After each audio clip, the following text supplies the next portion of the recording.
Hola, ¿cómo estás? Mi nombre es Fernando Coronel, soy licenciado en Psicología Social con especialidad en masculinidades y la idea de esta escuela es poder presentarte toda esta nueva temática, la cual nos atraviesa a la humanidad en sí y la iglesia no queda fuera.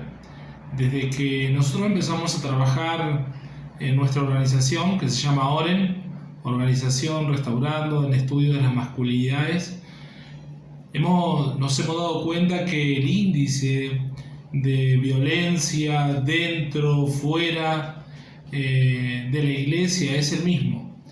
Los índices de violencia, los índices de femicidio, los índices de abusos, las separaciones, es el mismo índice de un lado o del otro. O sea que el tener a Dios en el corazón no hace que ese índice merme. Por eso nos vemos en la obligación de poder trabajar nuevas masculinidades.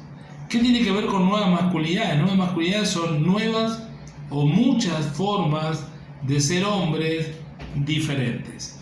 Entonces, nadie nace con una idea machista, es decir, con características de masculinidades hegemónicas.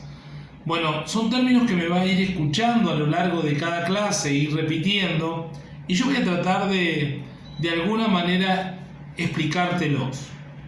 La masculinidad tiene que ver con la forma que hemos sido criados, es decir, educados los hombres y comportarnos. Así la forma en que nos relacionamos con las mujeres y otros hombres también define cómo realmente ejercemos ese poder.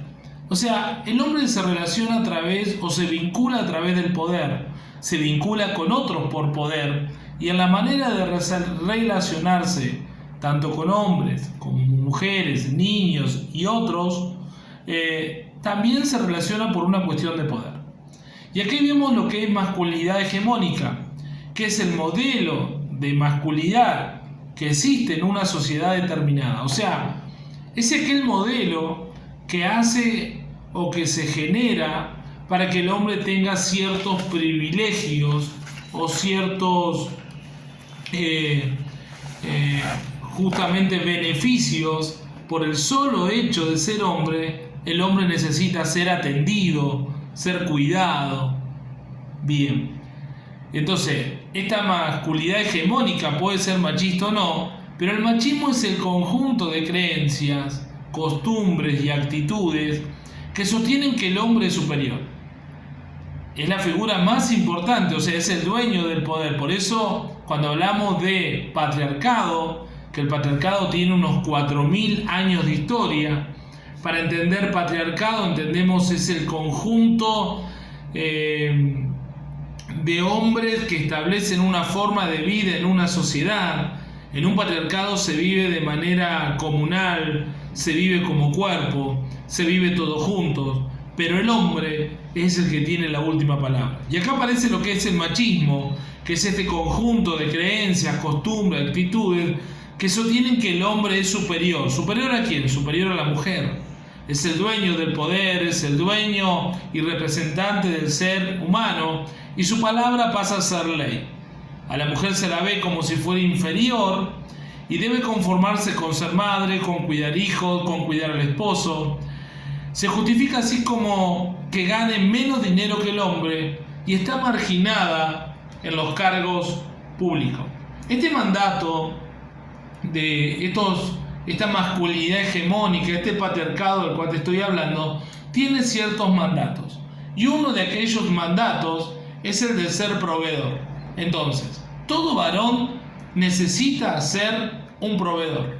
Y acá es un dilema, porque no todo varón primero puede serlo, pero sí todo varón va a intentar ser el proveedor de su casa. Y es muy normal escuchar y decir, bueno, yo quiero una esposa que críe hijos, que cuide hijos, que se quede en casa, que me atienda a mí y que solo se ocupe de mí y de los hijos. Entonces yo voy a trabajar porque el mandato de ser proveedor así lo implica, que yo debo cumplir con todo, ¿me entendés? Entonces el primer mandato justamente es este de ser proveedor. El segundo mandato que nos va a intentar imponer este patriarcado desde el momento que nacés varón, es decir, tiene que ver con el ser protector.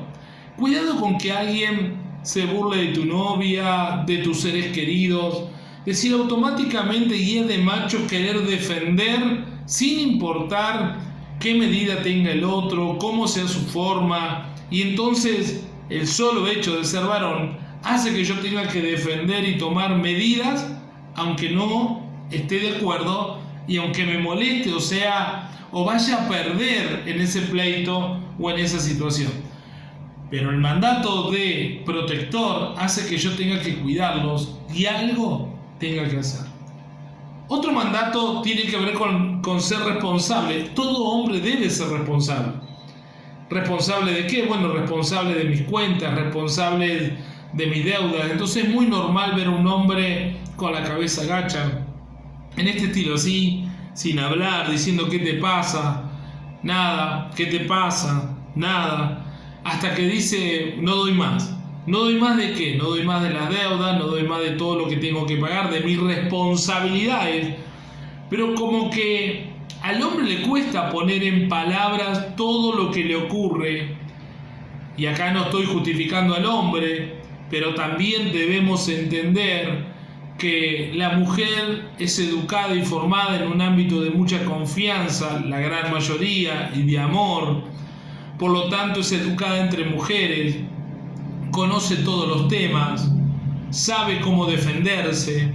El varón, dijimos que no puede expresar emociones, que el hombre debe ser rudo, el hombre está hecho para el afuera, por eso el hombre está acostumbrado a trabajar, ser este proveedor, ser el hombre que usa su cuerpo como herramienta de trabajo, ser el hombre que el más macho, el defender las demás generaciones, ser el responsable. Y acá, como ser el responsable, ¿cómo puedo contarle a mi familia, a mi esposa y a mis hijos que no puedo pagar, que estoy mal, que me quedé sin trabajo, que en esta situación de pandemia las reglas cambiaron? Es decir, todo eso tiene que ver con no poder hablar. Me vas a escucharle hablar y decirte muchas veces que lo que no se habla no se sana, que lo que no se reconoce no se modifica. Necesitamos poder poner en palabras qué nos ocurre, porque es la única manera que nosotros, tanto hombres como mujeres, vamos a poder resolver. Solamente si podemos ponerle nombre a nuestro problema, solamente si podemos llamar las cosas que son como si fueran, y empezar a creer que pueden llegar a ser modificadas, y también declarar, decir qué es lo que me está pasando. Es decir, yo no puedo culpar siempre a otros de lo que no me ocurra. Bueno, en esta clase o en esta materia, de algo que vas a aprender es que tenés que hacerte cargo de tu problema. Algo que la iglesia ha hecho por muchos años y de la cual renegamos y no decimos que no tenga nada que ver, es echarle la culpa al diablo. En esto de hacer responsable al diablo de todos nuestros conflictos y de todos nuestros problemas, es muy cómodo y es entrar en una zona de confort. ¿Por qué? Porque no siempre el diablo tiene, decir, la culpa de todo lo que nos ocurre. La culpa es un paquete que nadie se quiere hacer cargo, y la idea es que nosotros nos hagamos cargo de nuestras situaciones. Hay algo que se llama otredad, que es que cada decisión que yo tome va a afectar a otro. Y hay otra cuestión que se llama empatía, que es ponerme en el lugar del otro, si yo quiero entender qué le pasa al otro. Entonces, en esta otredad es muy fácil tomar decisiones y no hacerme cargo. Es muy simple decir el diablo tiene la culpa. Es muy sencillo, no supe qué hacer, un espíritu superior me tomó y no supe cómo contenerme. No es real. La Biblia te habla de tener dominio propio, de poder cuidar tu cuerpo. Entonces vos tenés que tomar decisiones. En la vida tomamos todo el tiempo decisiones, todo el tiempo decidimos nosotros, tenemos libre albedrío, tenemos libertad de ir y hacer, y tenemos la voluntad, porque Dios puso en nosotros ese querer cómo hacer. Por lo tanto tenemos voluntad y decisión, y por lo tanto somos responsables de cada decisión que tomamos, y otro no tiene la culpa. O sea, nadie decide caerse en una situación de pecado. Caí en pecado. No caí en pecado, sino decidí vivir una vida de pecado. Yo sabía que estaba mal, yo sabía que no correspondía, yo sabía que eso no debía hacerlo, decidí hacerlo. Entonces, nadie se cae arriba de una montaña de dinero, nadie se cae arriba, del sexo opuesto, sino que tiene que ver con decisiones personales que uno decide tomar. Por eso yo debo aprender a hacerme cargo de lo que vivo, de lo que digo y de las decisiones que estoy tomando todo el tiempo. Otro de los mandatos es el del procrear. Es decir, por el hecho de ser varón y el hecho de portar un pene hace que el hombre pueda procrear. Por lo tanto, procrear es tener hijos. Pero claro, tiene un hijo acá, un hijo allá, un hijo más allá. Yo siempre digo que en esto de las masculinidades hay un tema que se llama paternidad responsable, donde todo hombre debe hacerse cargo, y luego lo vamos a desarrollar mucho más en profundidad, pero cada varón debe hacerse cargo de su paternidad, de sus hijos. Madre hay una sola, padre también hay uno solo, no es que padre hay un montón. Es decir, quien procrea, quien da, quien trae a este mundo una vida, debe hacerse cargo. Y por lo tanto es el padre. Que lo quiera hacer o no es otro problema, pero también tiene que ver con esta decisión y con esta otra edad, que mi decisión va a afectar a otro. Otro mandato es la autosuficiencia, es decir, como varones creemos que somos autosuficientes, que todo lo podemos, que todo lo hacemos, que tenemos el control de todo, y estos mandatos implícitos con el cual el patriarcado forma varones machistas, para que justamente tengan el dominio, el poder y el control de la mujer.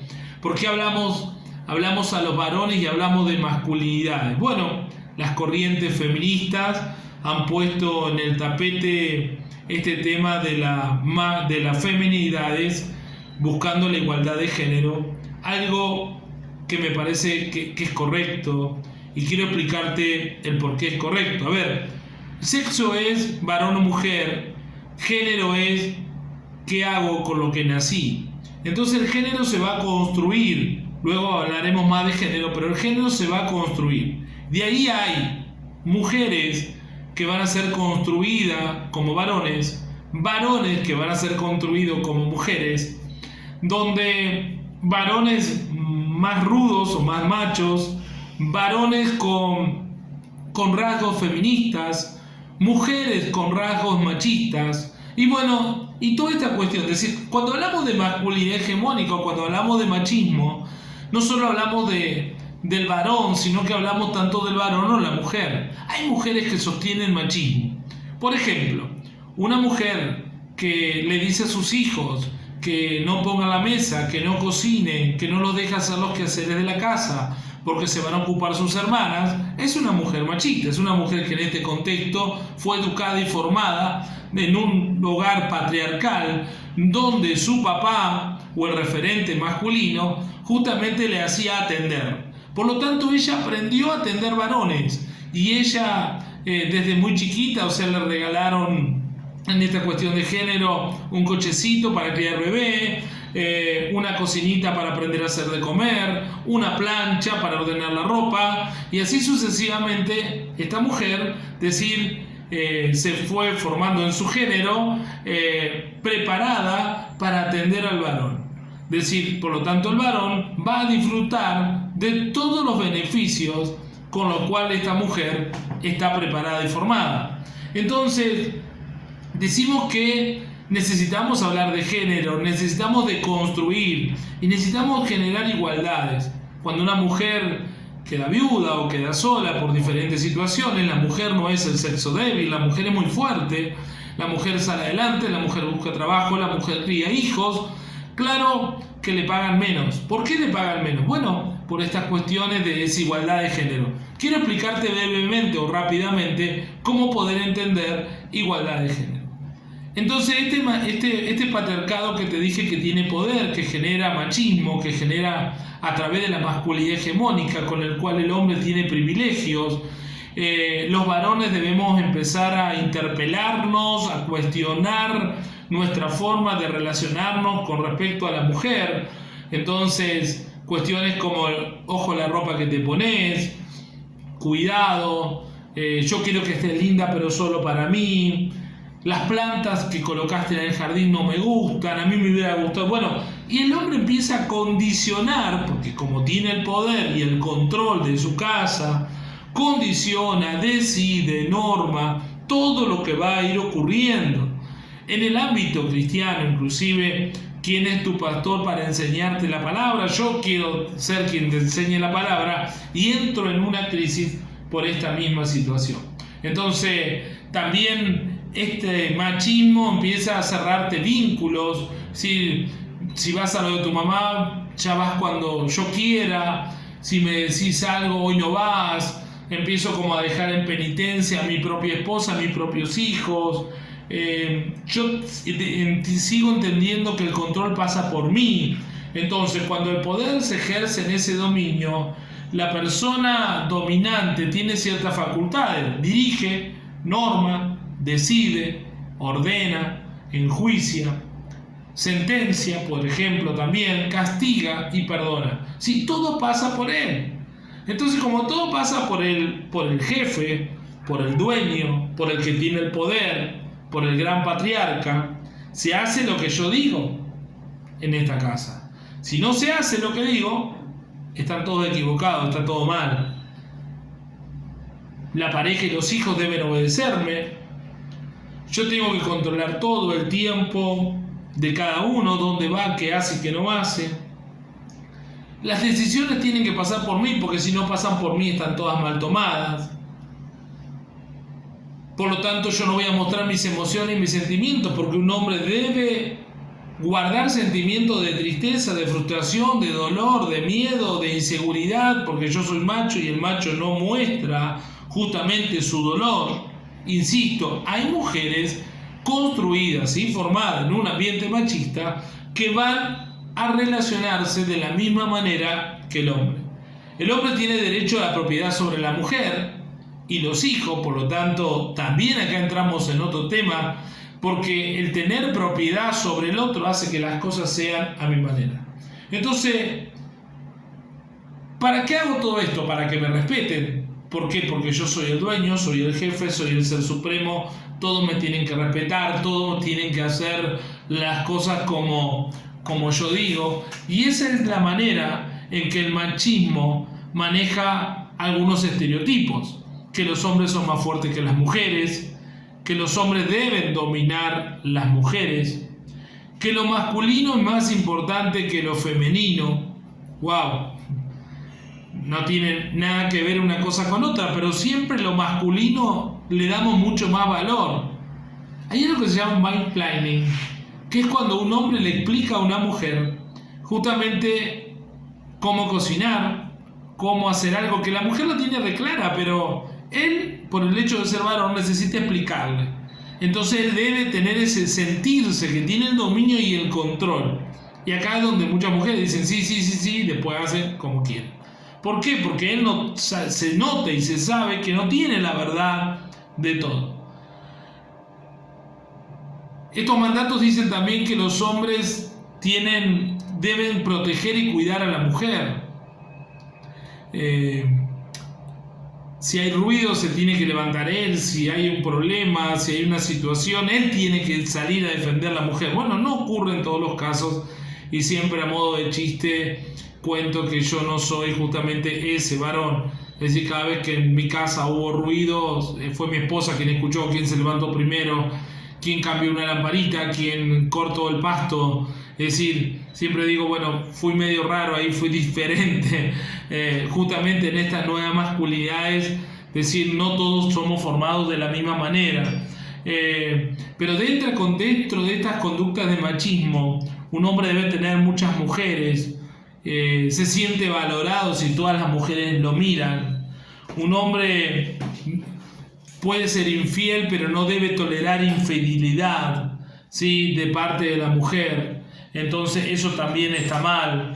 La mujer debe ser más tierna, suave, efectiva que el hombre, porque en esto de que el hombre no tiene justamente aprendido cómo demostrar sus sentimientos. Y los trabajos que hacen los hombres son más importantes y más valorados que los trabajos que hacen las mujeres. Bueno, te dejo este primer video para ir entrando en tema y que podamos ir viendo publicidad sexista. Y quiero que busques y marques algunas publicidades donde notás que se valora más al hombre que la mujer, publicidades donde se muestra a la mujer dentro de la casa y no afuera, y de esa manera podamos empezar a visibilizar este proyecto y este trabajo de las nuevas masculinidades aún dentro de nuestras iglesias y aún dentro de nuestro entorno familiar.